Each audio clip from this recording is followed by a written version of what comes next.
আজকে সেই নবীর উত্তরসূরি যারা এই জমিনে আওয়াজ দেয়, যারা কোরআনের দাওয়াত দেয়, কোরআনের কথা বলে, ইসলামী আন্দোলনের কথা বলে, তাদের উপর জুলুম নির্যাতন আছে না? আমি বলতে চাই স্পষ্ট ভাষায়, আজকেও যারা বিশ্বনবীর উত্তরসূরিদেরকে গালি দিচ্ছে, বিশ্বনবীর উত্তরসূরিদের কথাগুলো তারা বন্ধ করতে চায়, কোরআনের মঞ্চকে যারা স্তব্ধ করে দিতে চায়, পবিত্র মঞ্চকে যারা বন্ধ করে দিতে চায়, তারা আবুল আহলের উত্তরসূরি কথা বলে, ঠিক কিনা? আমাদের জীবনে রক্তবিন্দু থাকা পর্যন্ত বাংলার জমিনে কোন নাস্তিকদের আইন বাস্তবায়িত করতে দেওয়া হবে না, হবে না, হবে না। আওয়াজ দিয়ে বলেন, ঠিক কিনা? আল্লাহ পাক রব্বুল আলামিন হযরত জিবরাইল আলাইহিস সালামকে পাঠিয়ে দিলেন, ও জিবরাইল, যাও যাও যাও, চলে যাও। আমার নবী প্রশ্নের সম্মুখীন হয়ে গিয়েছে।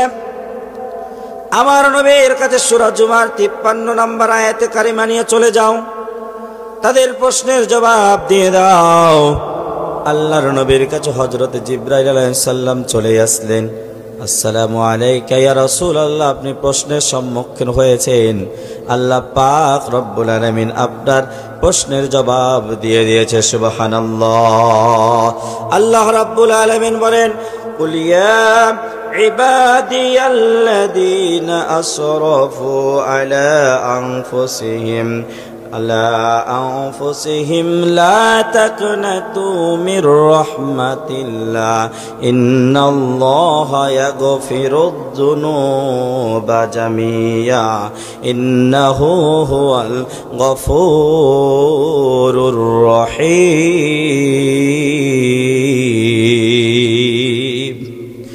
সূরা জুমা 24 নম্বর পারা 3 নম্বর পৃষ্ঠা 7 নম্বর লাইনে 53 নম্বর আয়াতে কারিমা আল্লাহ পাক রব্বুল আলামিন বলেন, ও নবী, আপনার কাছে তারা প্রশ্ন ছড়ে দিয়েছে, নবী গো, তাদের প্রশ্ন জবাব দিয়ে দেন। ও আমার গোলামেরা, যারা মনে করেছে আমরা অপরাধ করতে করতে নিজেদের কলিজা মরিচাকে ফেলে দিয়েছি, এত পরিমাণ অপরাধ করেছি যে আমরা ঈমান আনার পর হয়তো আল্লাহ পাক আমাদেরকে মাফ করবে না।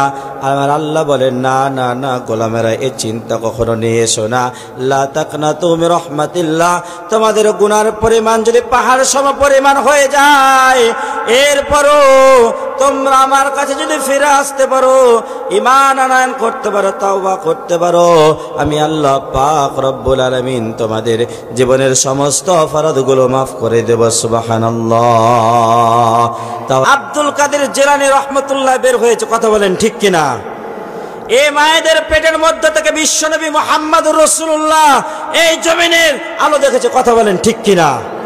এই মায়েদের পেটের মধ্যে থেকে আল্লামা সাঈদী এই জমিনে ভূমিষ্ঠ হয়েছে, কথা বলেন ঠিক কিনা? আহা, সে মায়েদের উপরে কেমন করে তোমার হাত উঠাও, বুকটা কাঁপে না একটা বার? এই জামানায় কন্যা শিশুদের কোনো মর্যাদা নাই, মায়েদের কোনো মর্যাদা নাই, দাস দাসীদের কোনো মর্যাদা নাই। জীবন্ত কন্যা শিশুদেরকে তারা দাফন করে দিত। বলেন নাউজুবিল্লাহ। সেই মায়েদের সম্মান দিল কে? ইসলাম দিয়েছে, আল্লাহ দিয়েছে। সেই ইসলামের বিরুদ্ধে কটূক্তি করে তোমরা, আর এই নারীবাদীদেরকে তোমরা সমাজে ন্যাংটা করে দিয়ে, উলঙ্গ করে দিয়ে জাতির সামনে তোর উপস্থাপন করতেছ। ও মা, ও বোন, তুমি একটাবার লক্ষ্য করো না, একটাবার তুমি বোঝার চেষ্টা করো না। পুরুষদের সাথে তুমি পাল্লা দিয়ে তুমি চলতে চাও, তোমাদের জায়গা হচ্ছে বাড়ির মধ্যে। জন্য অবৈধ সম্পর্ক থেকে আমাদের ফিরে আসা দরকার আছে না? লাসিল কি দলা লাগিল, পড়ালেখায় মন বসে না ভাই রে, মোবাইল আসিল কি দলা লাগিল, পড়ালেখায় মন বসে না।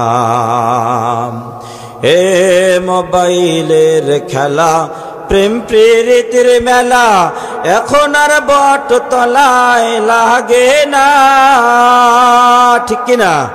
হে মোবাইলের খেলা, প্রেম প্রীতির মেলা, এখন আর বট তলায় লাগে না। বিছানায় শুইয়া কানে ফোন লাগাইয়া,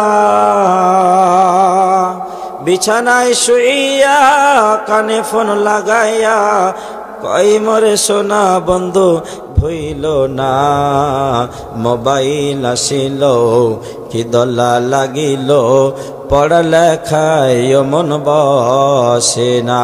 হায় রে মোবাইল আসিল কি দলা লাগিল, পড়ালেখায় মন বসে না।